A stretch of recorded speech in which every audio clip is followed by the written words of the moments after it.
Hi, everybody.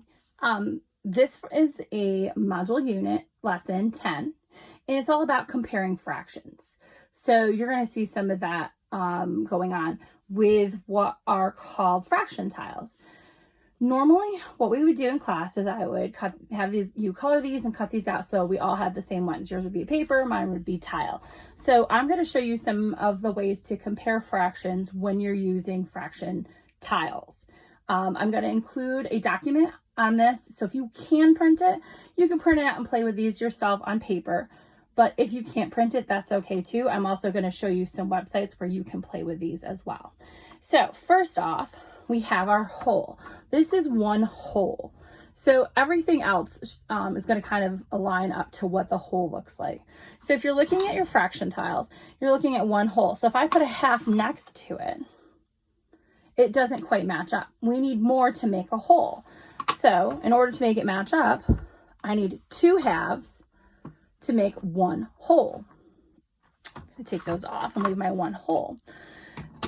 And if you notice, the one is big.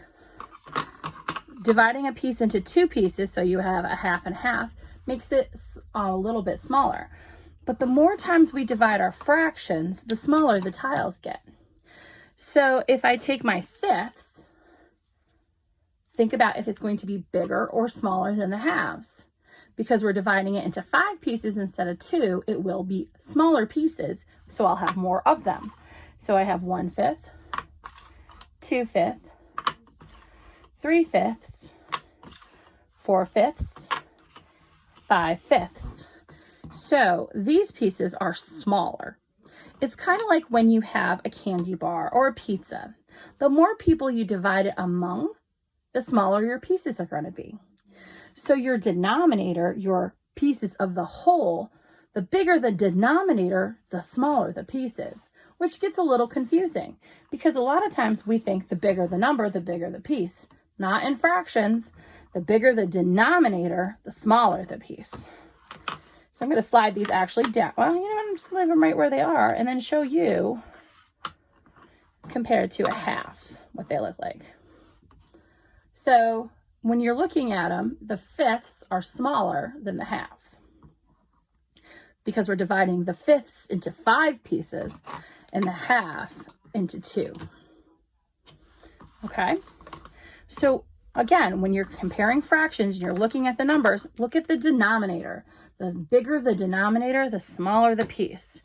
So, for example, if I have to divide something into 12 pieces like I do for my class, or I've had to for my class, the 12s are going to be very small. The 12ths, I should say. So right now I have 1, 2, 3, 4, 5, 6, 7,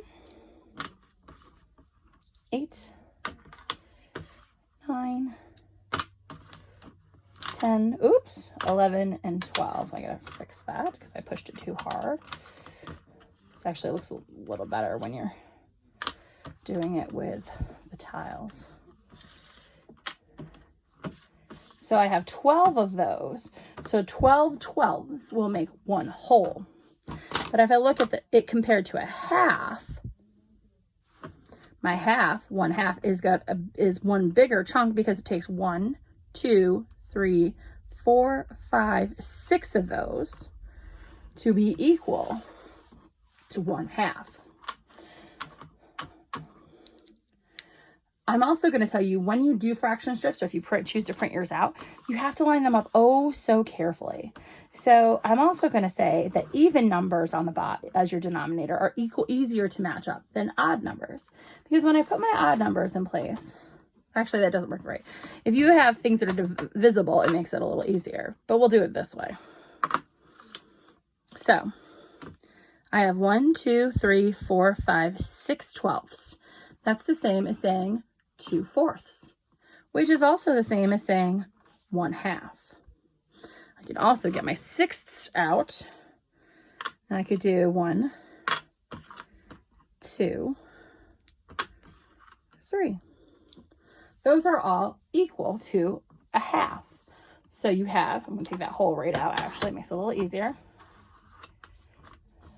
1, 2, 3 sixths is the same as saying 1/2. 3/6 and 1/2 is the same as saying 2/4. 1, 2, 3, 4, 5, 6 sixes, or 6/12 is the same as saying 2/4, 1/2, or 1/6. So when you're comparing fractions, it's good to know kind of what you're looking at and how to draw them and divide them. Now, if I wanted to compare just 1 to 1 to see which is greater than or less than, get my tiles out of the way here, I would take 1/10 and compare it to 1/3. So when you're looking at them just one-on-one like this, you can see that 1/10 is less than 1/3, because 1/10 is going to be a smaller piece than 1/3. So we can also try 1/5, and we'll do 1/12. In this case, 1/5 is greater than 1/12, because 1/5 is a bigger piece of a whole than 1/12 would be. But I can also do it and take, let's say, 1, 2, 3, 4/10.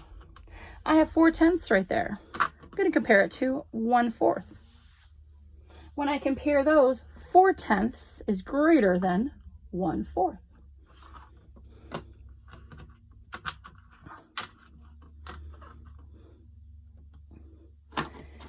I could also do it like this and do 1/2 and